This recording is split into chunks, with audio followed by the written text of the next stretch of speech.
Welcome to the REI Foundation Podcast, where we cover all the steps and strategies to make your real estate dreams a reality. Now your hosts, Jason and Peely.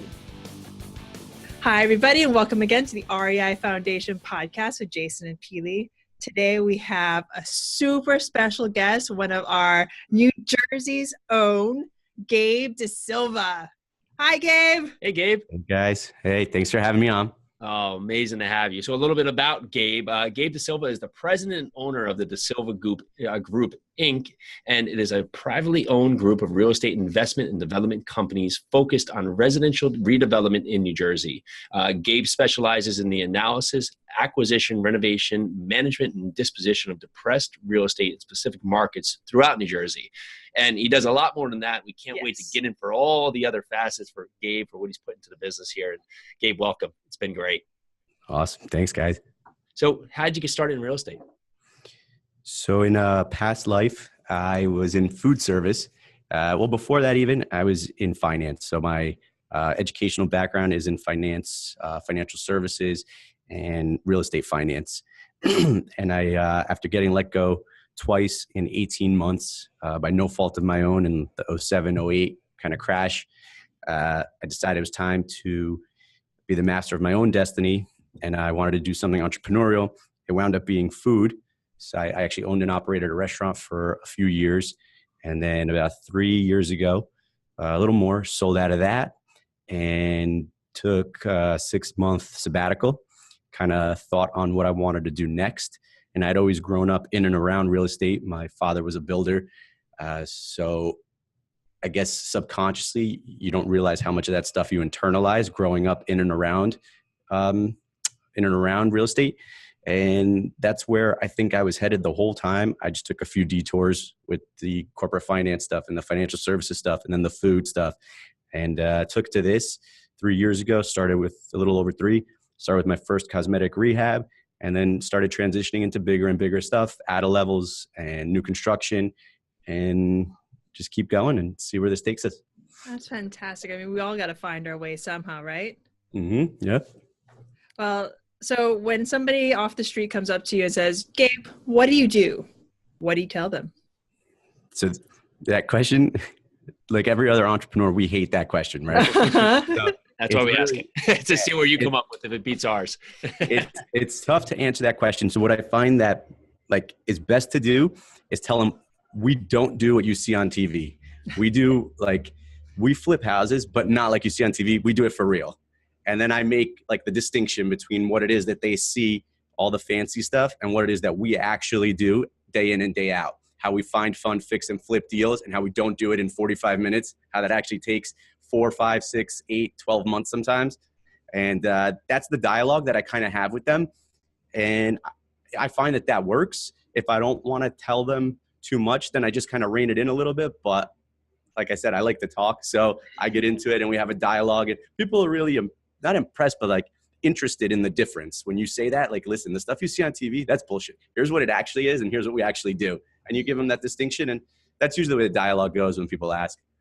Talking about TV, you have a show on YouTube that is killer called The Build. Can you tell us a little bit about that? Yeah, I've seen it. It's great. And it gives everything for what you just said. So take us through it. Yeah. So The Build it's a docuseries that we created to highlight the realities of being a real estate investor and building a business in and around this space. And I work with a videographer. He's with me now. He's actually capturing my side of the interview, and I'm mic'd up and everything. Awesome. Awesome. And the idea is to be super transparent and just show people that it's not that easy. It's not what you see on TV. Here's what it actually takes to find, fund, fix, and flip deals. The docuseries is kind of like run and gun approach. We're in and out of the car. We're on site at jobs. We're meeting with sellers. We're talking through design with our designers. And I think what's most resonating with people, it's getting a lot of traction, is the fact that it's real. We're not scripting and we're not editing. I mean, aside from clipping together stuff, everything you see is real. And so it's a docu-series, not a video series, I guess, is the distinction. Nice. Right. And we'll put that in the show notes. And so talking about your path, you talked about finding your place and that your father was a builder. How did you figure out what your route was going to be, your steps and your process? Where did maybe your father was a mentor, but what other sources did you lean on to really find your way? So I would say that what we do differently from what he still does a little bit of and did for the longest time is we take a systematic approach to business. So where, at his prime, he would have done 3, 4, or 5 deals a year. We'll do 4, 5, or 6 at any given time because we'll take and systematize the process. I guess that kind of comes from my experience in food service. In food service, it's relentless. If you don't systematize the operations in food service, you get bled dry from every imaginable angle. There's just so much shrink, so much wastage, so much labor. Like, at least in our industry, I don't want to say it's forgiving, but like a 50K wholesale buys you a lot of breathing room. Whereas in like the restaurant business, when we opened, I think we had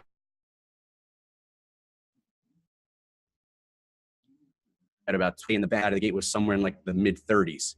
So if you don't have a system whereby like you're bringing in more dollars than you're sending out, that's it. Like you're not gonna get very far. And that's the approach that we took to this. I kind of looked at what other folks were doing, just make sure we're building a good product, which my father always did and instilled in us. And then from there, how do I systematize and streamline whatever it is that we do to be more efficient and scale? Fantastic. So you talk about your father doing 4, 5, 6 deals a year, and then all of a sudden you're ramping up to do 4, 5, 6 deals at a time. How do you set your mind to be able to take that action? Because ideally you don't have that around you. So you ramp up with really less knowledge than where your father was, but what really just set your mind right to be able to do so?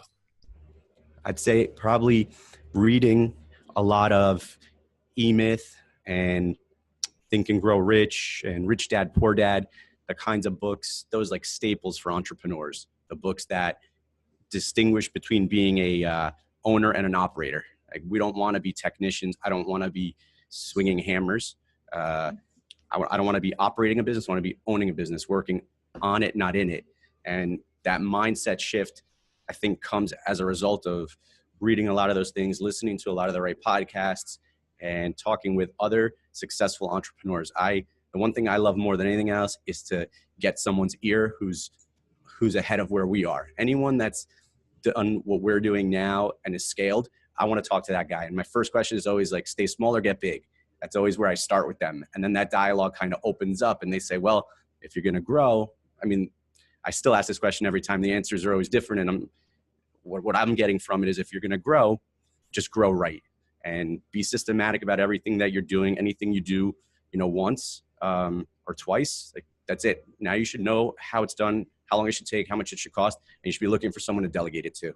Got it. So I guess I'm gonna ask you the same question: stay small or get big. So for me, get big for sure. I want to build this thing into a $50 million company, and so the only way to do that is to scale, systematize, and scale, and just the things that you're doing well, put a program or a system in place whereby they continue to happen, and then start doing other things, which we're doing a lot of. We're in-housing and we're inventorying and warehousing material now and selling that. And we've created a coaching program, and we're doing the videography stuff, the build. And so all those things, like, that's how you get big. I'm a firm believer that you don't go from 6 to 7 figures by doing more of what you did to make 6. I think you can continue to do that and you can grow that way organically. I just feel like that takes a lot of time, and I'm trying to make up for lost time. So same here, always. Yeah. Hockey stick this. What's the biggest misstep people source or take when they're trying to scale? Biggest misstep, I think, well, and I'll admit that I'm guilty of it too sometimes, is it's like, I guess, shiny object syndrome. Yeah. So a lot of times I'll see right? We get excited as entrepreneurs. We're like, oh, there's that thing, and there's that thing, and there's that thing. And the thing that you were working on that's making you money, that's like, this is the lifeblood of your business, you quickly forget about that and you start jumping after these other things.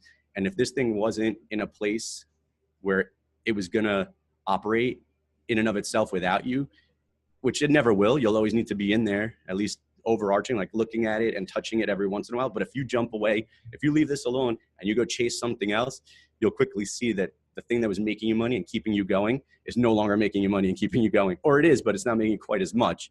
So I think that's the mistake if you're trying to grow too big, too fast. And like I said, I'm definitely guilty of that sometimes. So I have to rein myself in. And I'm fortunate to have a team that does that for me sometimes. When I come back from conferences, I'm like, oh, I got all this great stuff. We got to go and implement. We got to do all this. They're like, wait a second. Let's do the stuff that we're doing now better. And then once that's figured out, then let's go and chase that shiny object that you're all excited about. That's awesome. What a great team. Yeah. So before we dive deeper into your future, we've all had this. What did your first deal look like? My very first deal was a cosmetic rehab. It was a big cape with a 2-car attached garage, and it actually had a lot of really cool character and charm and millwork, travertine, and just the design and everything about it was really, really cool. So instead of going in and gutting the thing completely, I tried to stay true to the character and charm of the house and just renovate the kitchens and the bathrooms. So I did essentially a cosmetic rehab. We refinished floors and we re-roofed the house. The numbers, I think we got in at 272. I want to say we spent maybe 75 for 85, something like that. And we sold at 499.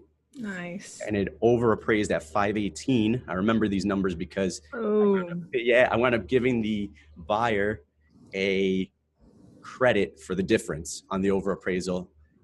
That's the only reason I remember the out numbers. I remember the in numbers, and the construction numbers are a little fuzzy, but it was a kick-ass deal, and it's the one that got me started. That's awesome. That's awesome. Now, if you fast forward to today, right, what does your team look like today? And fast forwarding, I mean, you've had a quick evolution, and we're talking 3-4 years, or a little over 3 years. Amazing. So what does the team look like? So we've got an office manager in-house who is essentially handles all of our transactions. She does all of the bookkeeping in-house. She's responsible for calling in inspections, deals with the utility companies, anything administrative in the office that we've been able to systematize. She's done that alongside me, and she basically runs those processes. And then I've got a project manager in the field he's the boots on the ground on every project. So once we secure the project and see it through acquisition, and we get sketches and we're ready for submissions, that's when he steps in and takes it through that process with the town, and then starts fielding bids and getting guys on site, working through construction. Once the project is complete and ready, then it comes back in-house, and that's when we start working with our agent partner to prepare and list the property for sale. So my team in-house, we're a team of 3, and then we have partnerships with the realtors.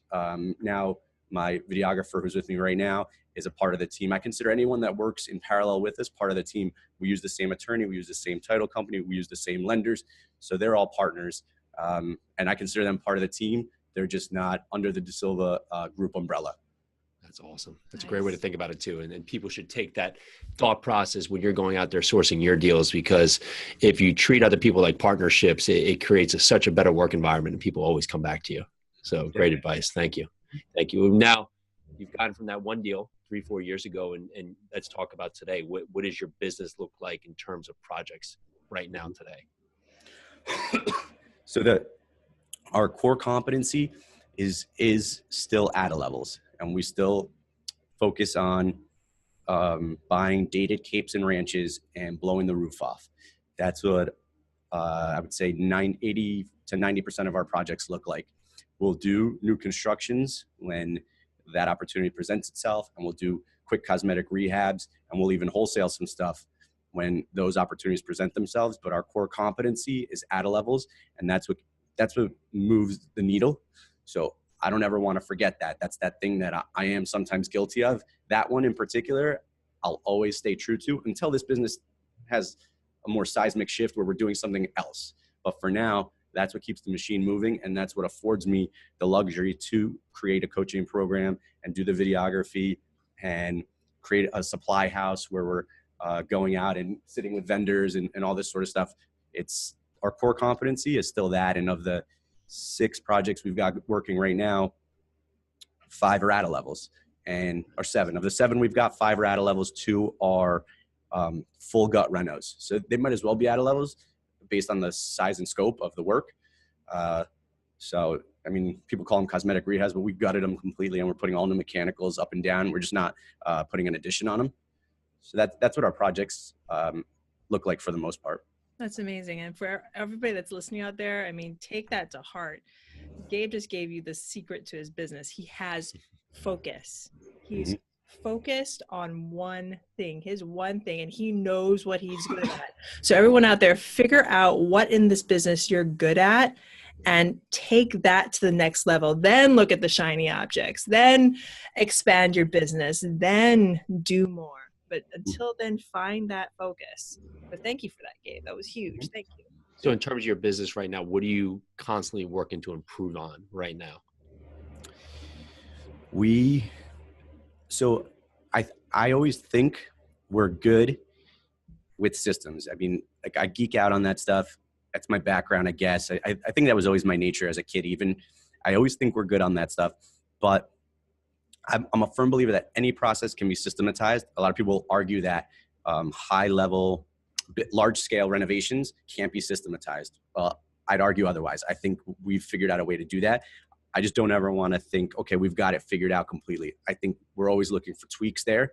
So from that standpoint, we're revisiting all of our milestone templates and all of our processes.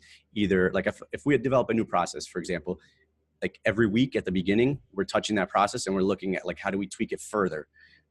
Once we've got it far enough along, we're like, we don't necessarily need to touch this every week.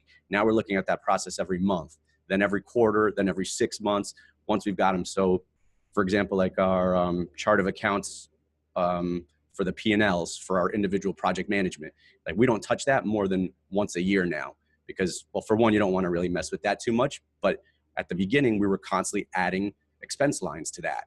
Our rehab milestone template, which we use to manage our projects in the field, we've actually tightened it, and it's 47 steps. And we were just in the office this morning, and I thought we should add a 48th step somewhere in the middle there, something that I noticed we continually miss. So that's what I'm doing like every day. I think I'm paying attention to those things and getting that tighter so the machine and the core competency of the machine continues to do its thing. And then the other piece of what I do every day is chase the shiny objects. What are our new revenue streams? We're trying to build a 6-legged stool. I think Tony Robbins calls it the 6-legged stool. So we want 6 revenue streams at any given time. That way, if for whatever reason something falls out from under us, the whole stool doesn't tip. Yes. So our core competency is what it is. And then here's Silva Supply Company selling bathtubs, and here's us wholesaling 2 or 3 houses, and here's us doing this thing. So that's what I'm working on kind of at a higher level, but still trying to be conscious of the fact that like, this thing is what pays for everything. Don't forget that. That's awesome. Well, let's talk a little bit more about your stool. Because you kind of dropped little hints on other projects. You have your supply company. You have your build company, your education platform. Ideally, your video platform. So it's amazing that you have that mindset. And are you trying to keep them all vertically integrated? Is that the process here? Yeah. Yep, exactly. Keep everything in the like real estate investment vein.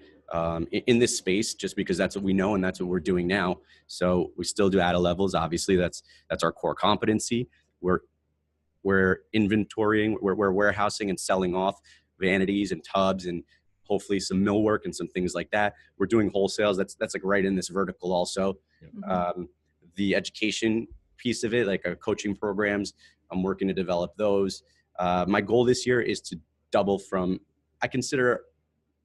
I say we have 3. We have 3 like legitimate revenue streams. I want 6 by the end of the year. And that's what we're working on. And I want 6 good ones that flow, not 6 like I'm trying this, but it's not quite working. Yeah. So the 3 that we have now, they make money. I want 3 more that do the same efficiently. That's awesome. So if you couldn't be an entrepreneur and couldn't do what you're doing, what would you do and why? If I couldn't be an entrepreneur, oh my God. Uh-huh. Well, I often say, like, I would never go back. I would never go back. If you ever see sometimes in those movies where like someone breaks out of prison and they have that dialogue where like, I would rather die than go back. Yeah. That's how passionately I feel about entrepreneurship. Like, what we do is tough. It can be lonely at times. It's a lot of work, but the thought of going back to the cube farm, like, no, I don't know. I don't know what else I would do. This is all I want to do. And I don't know that I'll ever stop doing it either. Like, I love the hustle. I love to work. I don't know, maybe one day I'll want to write a book and do that, go on sabbatical for a year and write a book on an island or something. But right now, no way. I love the hustle too much. So being that you worked at a cubicle at one point in your life, there's a lot of people in that point, and they find that it being maybe a safety net, but they're yearning for more. How do you give them advice of something they can do to break out of that need to have this? The best term I have is a safety net. Well, it's funny because I thought a lot about this recently, especially with attending the 2 conferences.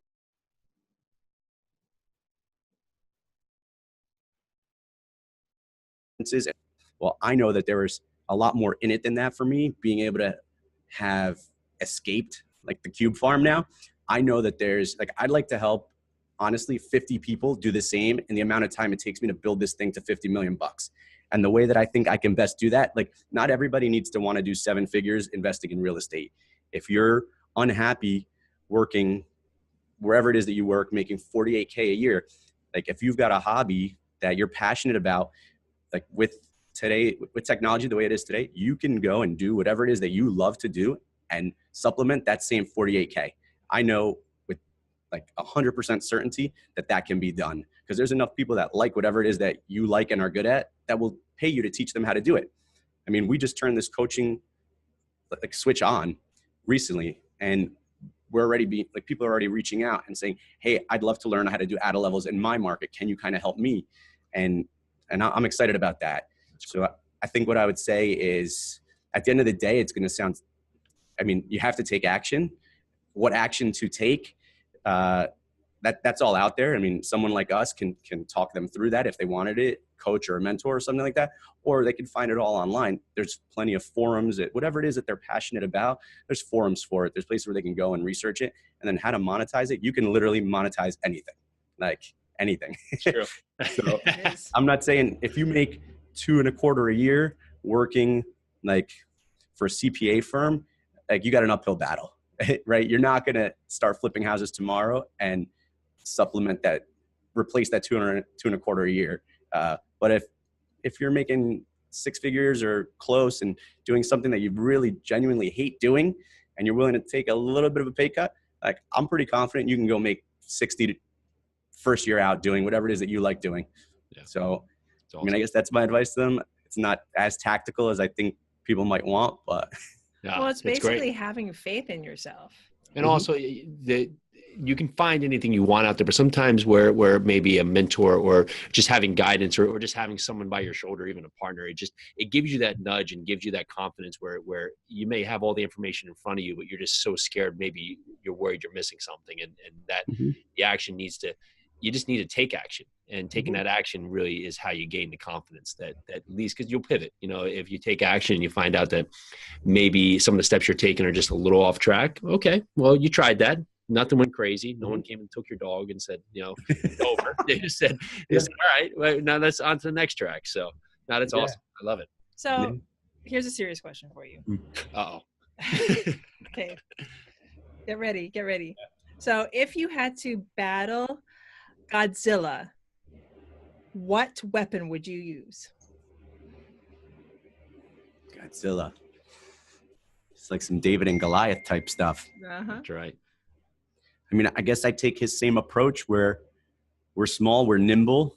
I liken it to the stuff that we're doing now that's differentiating us from other builders here locally. So I just recently joined, not recently, a year ago, I joined the Metro. It's the North Jersey Builders Association, the subsidiary of the National Builders Association. And what I think we're getting the most love for, what we're being recognized for by the bigger guys, is that we're doing some cool creative stuff on social media. We're differentiating ourselves by doing videography, by consistently posting on Instagram and Facebook. And some of them have got people in-house that are doing a lot of that stuff for them, but it's not personal. Like, that's the difference between what I do. When I say I'm Gabe DaSilva and I'm building a DaSilva Homes product that I'm going to sell to you and stand behind for the foreseeable future, that means a lot. So, I mean, if Godzilla is the big builder that's like we're competing with, that's how I look at it. I mean, that's what I can do better than them. I mean, I can't outbuild them. I mean, I can build a better product. I could build a comparable or better product, but I can't build more. I can't scale my team as fast. I can't do a lot of those things, but what I can do is be more personable, be more personal. And that's how I battle. That's how I battle them. No, I love it. Love it. That's a good battle tactic. So in line with that, what is your why for doing all this? Legacy. So I put my name on everything we do, because when I'm long gone, I want the brand that I'm building while I'm here to stand for something, and I want it to outlive me. So it's been legacy. And I think that was a big factor in why I did what I did and when I did it. Because in food, my name wasn't tied to what I was creating. I was still very proud of the product that we were putting out and the brand that we had built. But something shifted for me when I put my name on what we do now. It's very, very different. And I don't know how exactly to explain that. But at the end of the day, it's about legacy for me and just building something that'll outlive me. That's awesome. Nice. That's so awesome. You have a number, 50 million. How do you get there? So this is what I've been struggling with over the last year or so. You don't do more of what you did to make six figures to make seven. So we've shifted. We still continue to do our core competency, the thing that keeps the machine moving and makes us money. That'll always be part of what we're doing until, like I said, we have like some sort of seismic shift where the business goes to a whole different level. And maybe now maybe we become a production builder and we're doing 50 units on land. That's not going to happen in New Jersey, obviously. There's no land, but now we're starting to do the other things, the six-legged stool. That's how we get there. We need to do what we do well, continue to make money doing that, and then just another stool, another leg under the stool, and continue to prop that stool up with different revenue streams and have those cash flowing also. That's how we get there. Otherwise, I mean, you can get there doing the stuff that we're already doing. I realized that you would have to grow exponentially size-wise to make less money. That's been my experience talking to some of the bigger builders, is when they say that they do $108 million a year. And I'm like, how big is your team? It's 222 people. I'm like, that's insane. Like, that's a lot of mouths to feed. Right. So we'll do just under 10 million this year. Right. Well, we do that with a team of 3. If I want to jump from 10 to 50, if you use their math, like my team, it would grow exponentially. I can't wrap my head around that right now. And I don't know that I want to manage that size team. I'd like to grow that size business, but for me, a team that big, I've run big teams before, and that's not my core competency personally. I'm not a manager leader. I can lead, but it's not my core competency. I'm entrepreneur, risk taker. I create, I find revenue streams and I bring them to life. That's awesome. That's awesome. And if you were to have maybe yourself 3-4 years ago, or just someone new listening to the podcast today that's looking to take action but doesn't know that first step to take, what's an actionable step they can take right now today to get their real estate journey started? I'll tell you what I did was when I first got started, I think accountability is big. So when I first got started, I would attend every real estate investment meetup locally that I could get to. So even 3, 4, sometimes 5 nights a week at the beginning. It was insane. And a lot of them are a bust, and you quickly realize which ones don't make sense. But the handful that I attended at the beginning and some that I still do today, I made a conscious effort. And this is something that you say every time we get together at your event, is like, have something new to say next time you're here. Have taken some small step. And I would make a conscious effort each month. So, I would assume I'm going to sit at the same table with the same people next month, but I don't want to tell them the same introduction. I want to be able to say, hey, this is who I am. Told you that last month, but here's what I did.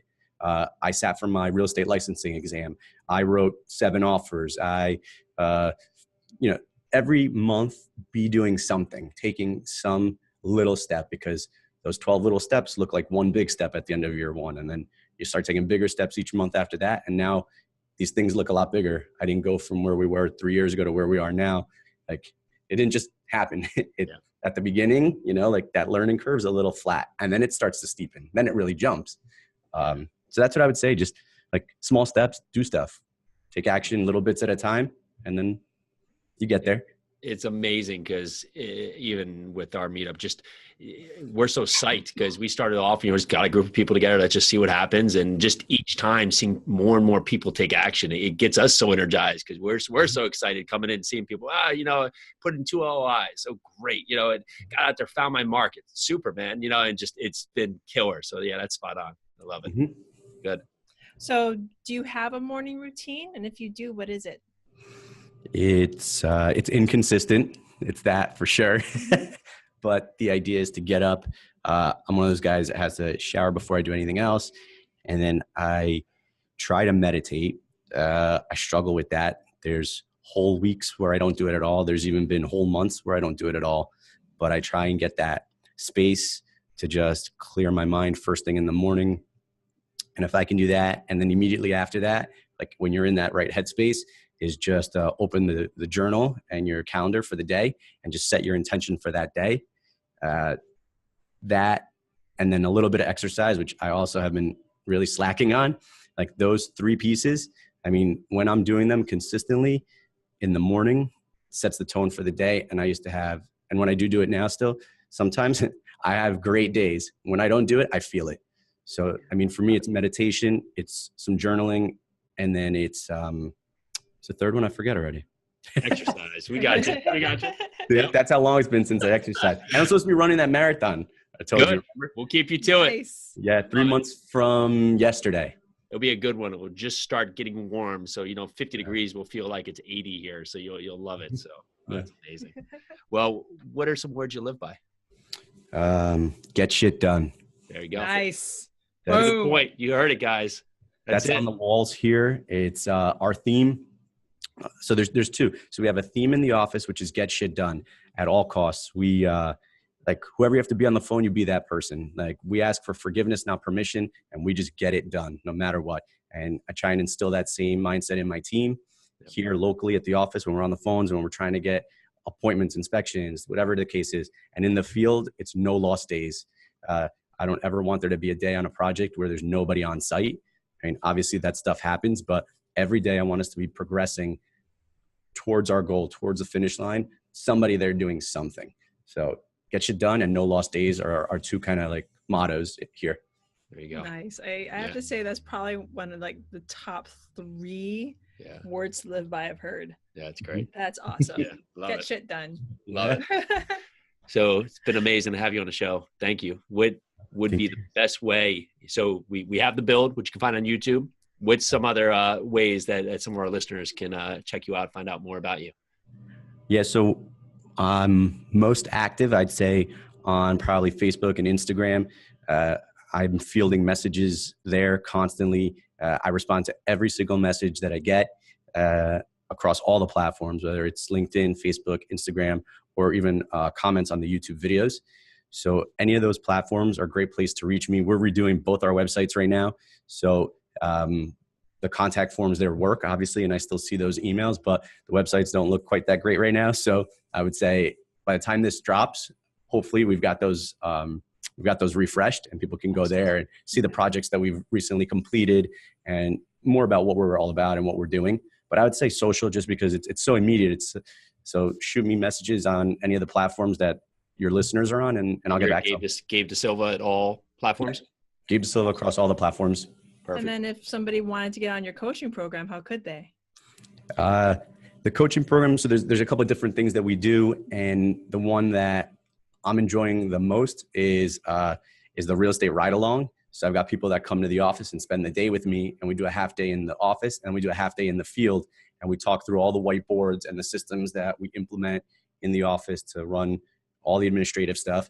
And then we spend a half day in the field with my project manager looking at the logistical piece and how we run the jobs and how we manage the trades and who's coming in what order and how we keep the job sites. Like that's something I'm especially proud of, how we brand ourselves on the job sites.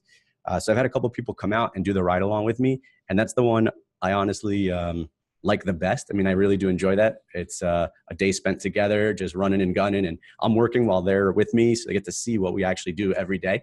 And yes, I'm having a lot of fun with that one. I'd say is probably the best. And then I do something else that's kind of like more customized and someone that's trying to find out, is our ADA levels an option in my market? So we're working with someone in Washington, someone in Raleigh, people all over the country. I really like this model. And I think there's opportunities for it elsewhere. A lot of people don't think to look at that when they go check out a property, but highest and best use you guys know our market. A lot of places where we are operating, highest and best use is to blow the roof off. And so deals are hard to come by. If you find one and you're not comfortable with the construction piece, maybe go find a contractor that is and partner with them because the upside is there. Yep. So it's great. Awesome. Well, thank you for that. Thank you so much for being on our show, Gabe. This is so grateful. Absolute wealth of knowledge. And thank you for all of our listeners out there. And you can check out this podcast when it comes out on YouTube at the REI Foundation. And also, if you love what you heard here today, which you got so much knowledge from, please go to iTunes, give us a 5-star rating and review. Gabe, thank you. Incredible what you're doing. We are just psyched. We can't wait to have you back on and talk systems. Yeah. And Gabe's going to be at our meetup for anybody listening out there, February 20th. He will be talking all things systems. And this is a way that on all platforms, whether it's flipping multifamily, that you can really set up your business to succeed because your business isn't completely relying on you. And we can't wait to see what you come up with for that one. I'm excited too. Thanks, guys. Thanks for having me on. Thank you, Gabe. Right. So this is the REI Foundation podcast with Jason and Peely. Again, thank you so much to Gabe DaSilva, and thank you to you. So grateful to you for listening and watching. Thank you. Have a good day. Bye now. Thanks for tuning into the REI Foundation podcast. Check back next time for more awesome tips and strategies to launch your new you in real estate.